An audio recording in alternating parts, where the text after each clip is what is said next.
thank our Buckeye Nation for supporting us out there. It was great to see them in the corner of the end zone. And also the tremendous respect I have for this program and Coach D'Antonio. We knew exactly what this would be, and it was. I mean, that was November football at Michigan State. And every run, Mike Weber ran for over 100 yards, and I would have to say that 75% of those are post-contact yards, and he ran really, really hard. Everything about that was really hard against that defense, and I'm really ecstatic for our defense, the way they came out and played. And our punter and Terry McLaurin, it's with great reverence I say that because you go back all the way to Brad Roby, to Devin Smith, to Denzel Ward, Garyon Conley, and I'm just telling you that, for the guys who cover us every day, those are the gunners, we call them. And Terry's as good as there is. Terry might have taken over the title as the best I've ever had, because that's what he's done for our program. And he's blown out now. And he even mentioned in there a couple times that he almost couldn't go, but he knew how important it was to get that ball down inside the 5-yard line. So with that said, I'll take any questions. Over here to the left, Bill. Urban, we've asked you a lot about using Tate this year. What went through the decision to play him now? Why hadn't you used him before, and what did you think of what he gave you today? Oh, it's hard yardage down there, and so we're just kind of researching, and we had a turnover down there, but he's a guy, I think we're going to do more of that. It's just that's when you start to get in that part of the field, it's rugged, especially against a defense like that. So I hope to use him more. Over here to the right, Bill. Urban, what's going through your mind throughout the third quarter after the first half? It's such a slog, and then you get those turnovers, which you hadn't had a turnover since I think the Minnesota game. What's kind of going through your mind until Draymond gets that fumble recovery?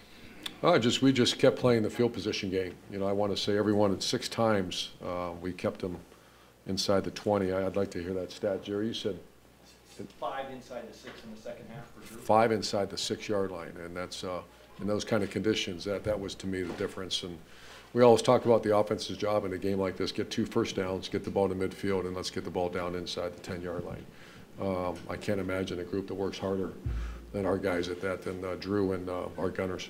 Over to the left, Austin. Urban, it seems like for the last 4 or 5 weeks, it's even when Ohio State wins that you guys haven't been satisfied with the way you played.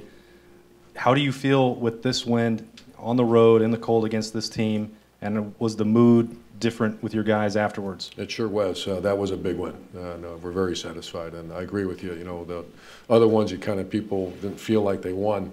That was a great locker room. That's the way it's supposed to be. Enjoy the win and get ready for the next one. Over to the right, Ari. Urban, you've seen everything in your college career. In your coaching career, but and you mentioned Drew Chrisman already, but.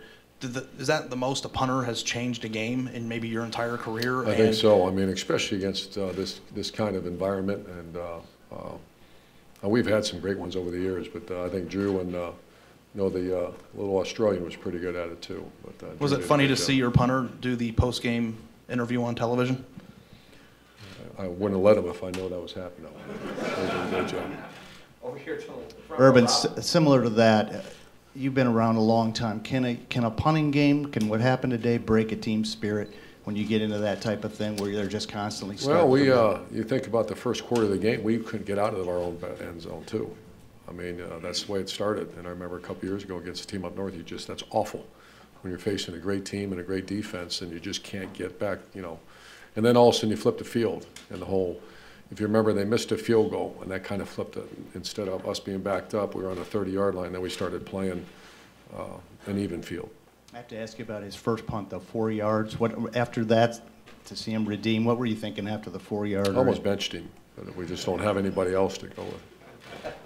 Over here to the right, Clay. Did you see this as a pretty big hurdle to climb to beat a ranked team on the road? Could this be the kind of game that sets up November like you want it to We're be? not where we need, we talked about, do we have conversations about what's going to cost? No, we're not there yet. And we needed to play some really good defense, tackle well, create turnovers. We did that.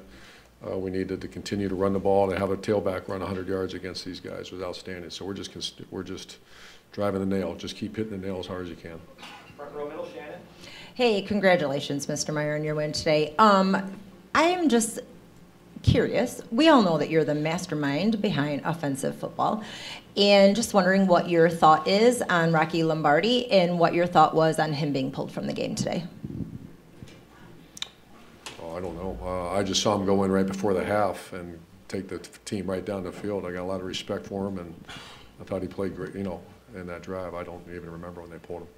Front row right, Tim? Yeah, Urban, just from your vantage point, just defensively, what did you guys really get done today from your vantage point? Tackle. And- Yeah. We really tackled well, and I felt like we covered well and tackled well. And what kind of shot in the arm does that do for that group? That's confidence, man.